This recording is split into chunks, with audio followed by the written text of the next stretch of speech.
অতীত নিয়ে কামড়াকামড়ি করার পক্ষে না। আমরা বর্তমান এবং ভবিষ্যৎ নিয়ে আগাইতে চাই ইনশাআল্লাহ। উনি কেন বলেছেন, উনি ভালো বলতেন।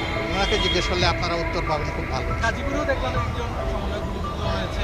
দেশের আইন শৃঙ্খলা পরিস্থিতি নিয়েও আসলে শরীফ, আমি একটু বলি যে আপনারা বারবারই বলছেন যে সম্প্রীতি এবং শান্তি যেন বজায় থাকে। দেশের আইন শৃঙ্খলা পরিস্থিতি বাংলাদেশের স্বাধীনতার পর কখনো একটু ভালো হয়েছে, কখনো খারাপ হয়েছে।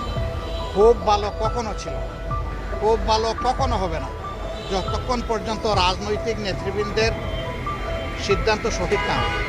ওই সিদ্ধান্ত যখন সঠিক হবে, সততা স্বচ্ছতার ভিত্তিতে যখন হবে, তখন পরিস্থিতির শুধু আইন শৃঙ্খলা নয়, সব কিছুরই উন্নতি সাধন হবে।